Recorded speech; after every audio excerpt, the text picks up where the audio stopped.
अरे मेरा ये प्लांट तो खराब ही हो गया है। खराब क्या हो गया है ना, इसमें फूल निकल रहे हैं और पीला और पड़ रहा है, जबकि तुम्हें मैंने सब कुछ दिया था। सब कुछ, खाद भी दी थी, पानी भी दिया था, सब कुछ दिया था। अगर आपको भी यही प्रॉब्लम होती है ना कि सब कुछ दे रहे हैं तब भी हमारा पौधा अच्छे से नहीं चल रहा है, तो उसके लिए इस्तेमाल कीजिएगा इसका, यानी कि इप्सम सॉल्ट। तो ये इप्सम सॉल्ट क्या है, इसे कब देना चाहिए प्लांट्स को, कितने अमाउंट में देना चाहिए, क्यों देना चाहिए, इसके एडवांटेजेस क्या है और डिसएडवांटेजेस क्या है, इस वीडियो में आपके साथ में शेयर करूंगी। अभी तक आपने गार्डन गपशप को सब्सक्राइब नहीं किया है, जल्दी से सब्सक्राइब कर लीजिएगा और बेल आइकन को प्रेस कर दीजिएगा ऐसी ही इंफॉर्मेशन के लिए। बात कर लेते हैं इप्सम सॉल्ट की। देखिए, जो ये इप्सम सॉल्ट है ना, ये दो कंपाउंड्स का पूरा मिक्सचर है। जैसे कि इप्सम सॉल्ट हम कह रहे हैं, इसके अंदर मैग्नीशियम भी है और इसके अंदर सल्फर भी है। दोनों के दोनों अमाउंट इस इप्सम सॉल्ट के अंदर पाए जाते हैं।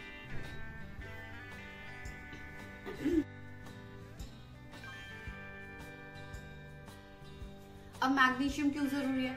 मैग्नीशियम जरूरी है, हमारे जो प्लांट्स हैं इनके पत्ते चमकदार लगे, ग्रीन दिखे, यानी क्लोरोफिल का अगर अच्छा रहेगा हमारे पौधों के अंदर बनना, तो हमारे जो प्लांट्स के पत्ते हैं वो चमकदार रहेंगे। तो इसीलिए हमारे प्लांट्स को मैग्नीशियम की सबसे ज्यादा जरूरत होती है। अब बात कर लेते हैं कि सल्फर हमारे पौधों के अंदर क्या करता है।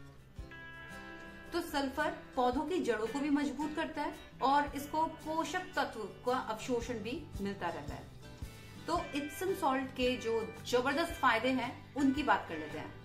तो इसके जो पत्तियों का पीला पड़ना जैसा होता है तो वो उसको रोक देता है। अगर पत्तियां हल्की हरी या पीली हो रही हैं तो ये मैग्नीशियम की कमी का संकेत देती है, इंडिकेट करती है।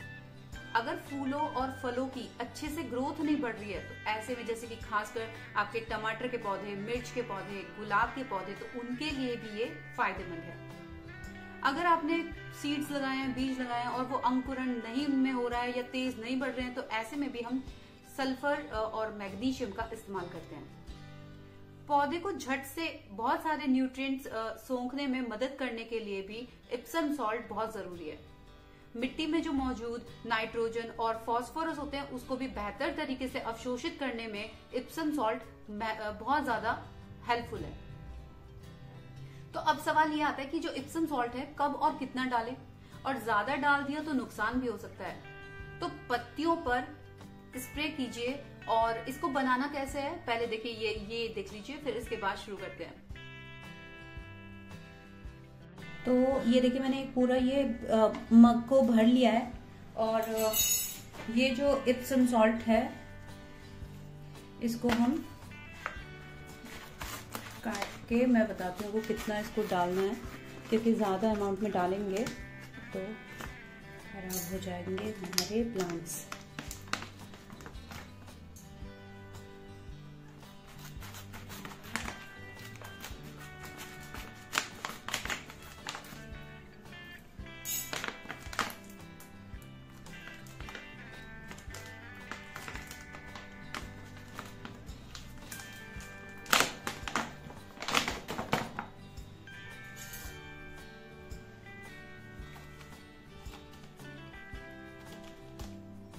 तो देखिए, इतना अमाउंट लेना है, इतना अमाउंट लेके पानी के अंदर मिला देना है अच्छे से।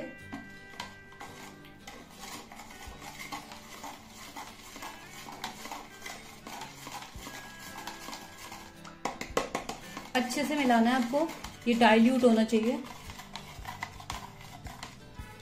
और अब ये सॉल्यूशन हम अपने प्लांट्स को दे सकते हैं।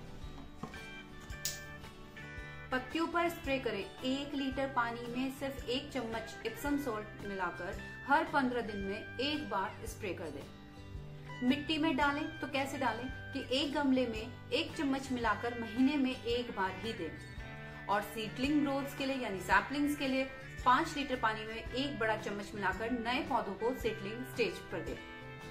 इप्सम सॉल्ट के देखिए नुकसान क्या है, वार्निंग सिंबल्स भी बहुत ज्यादा हैं। अगर आप ज्यादा अमाउंट में, एक्सेस अमाउंट में इप्सम सॉल्ट अपने प्लांट्स को देंगे तो उसके बहुत ज्यादा हार्मफुल इफेक्ट्स आपको अपने पौधों के अंदर ही देखने के लिए मिल जाएंगे। पत्तियां जलने लगेंगी अगर आपने बहुत ज्यादा अमाउंट में दे दिया है तो। इसके अलावा मिट्टी में ज्यादा मैग्नीशियम जमा हो सकता है, जिससे पौधे दूसरे जरूर पोषक जो तत्व होंगे जैसे कैल्शियम और पोटेशियम ठीक से नहीं ले पाएंगे।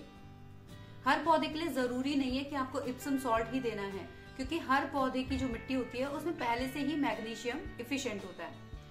अब जान लीजिए कि पौधों को ये सबसे ज्यादा पसंद क्यों आता है, कौन से पौधों को ये सबसे ज्यादा पसंद आता है। तो वो है आपके टमाटर, मिर्च, गुलाब, मनी प्लांट, नींबू और जो भी और अदर सिट्रस प्लांट्स हैं, उनमें आप इप्सम सॉल्ट का इस्तेमाल कर सकते हैं। तो दोस्तों, अगर आपके पौधे भी सुस्त लग रहे हैं तो इप्सम सॉल्ट को जरूर दीजिएगा। तो इसके बाद इप्सम सॉल्ट को जब आप एक बार आजमा कर देखेंगे ना, तो याद रखिएगा कि संतुलन बहुत जरूरी है, बैलेंस बहुत जरूरी है। तो ज्यादा डाल दिया तो पौधा बोलेगा भाई बख्श दो। तो वीडियो पसंद आया हो तो लाइक और शेयर, सब्सक्राइब करना ना भूलें। मिलते हैं अगले गार्डनिंग टिप्स के साथ। तब तक के लिए अपना बहुत सारा ध्यान रखें और गार्डनिंग करते रहें। इन टिप्स और ट्रिक्स को जरूर ट्राई करें अपने घर के अंदर। अपने फैमिली फ्रेंड्स को ये इन्फॉर्मेशन जरूर प्रोवाइड कराएं, शेयर कीजिए इस इन्फॉर्मेशन को। और मैं आशा करती हूँ आपको ये वीडियो पसंद आया होगा, तो लाइक बटन जरूर प्रेस करें।